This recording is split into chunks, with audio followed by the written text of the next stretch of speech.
Today we are going to unbox the Asus TUF variant of the latest Nvidia RTX 3080 GPU, and we are also going to check out how good it looks when you install it in a case. We are also going to benchmark this and compare it with my 2080 Ti and pair it with a Core i9-10900K in a build, but that is going to happen in later videos, and today is just about the physical experience of feeling this thing in our hands. Hey guys, I am Siddharth and let's get started.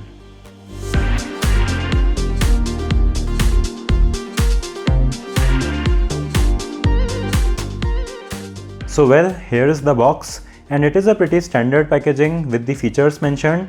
So let's open it up and get our hands on the sweet ray tracing beast that this card is.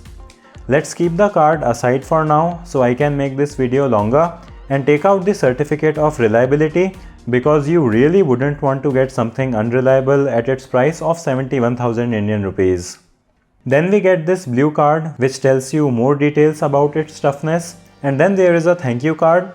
And then we have an installation guide for all the noobs out there. So that was it for the appetizers, because now we are going for the main course of our purchase.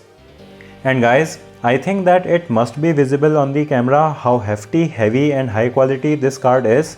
The full metal backplate looks really amazing, and it's also nice to see this opening at the back for the new airflow design in these Ampere cards. Now I am not sure if we have had completely metal shrouds used around the heatsink of a GPU before, but it is the first time for me to see something like this, and it feels really high quality in hands. And the cutouts on this shroud also look nice with their industrial design. We have very similar fans as the GPUs on the previous generation, but I don't think anyone had any problems with those. There is a very basic GeForce RTX logo on the side, which goes well with the utilitarian theme of this TUF card. And here we also have this lighting zone with RGB that we will check out later. It's also nice to not need any new power connectors on this card, as we have two of the conventional 8-pin PCIe ports here. From the side, you can see the heat pipes and how thick the heatsink on this 2.5 slot card is. We have the tire marks on the backplate of this GPU, which aren't as visible in person as they are in the website images of this card. And here's a closer look at the backside of the GPU chip, and this also looks really cool. On this card, we also have this switch which you can use to switch between performance and quiet mode. And in my tests, the card was actually pretty silent even on performance mode at high loads. Here is another look at the cutouts, because they do look really cool. And now we'll just have some shots from different angles so you can get a better idea of how it looks. This card feels really different because of the metal shroud, and I think that shroud should also help with the thermals, as the heatsink should transfer heat to it, which will help in dissipating heat. So now let's install it in my Lian Li PC011 dynamic build and see how good it looks.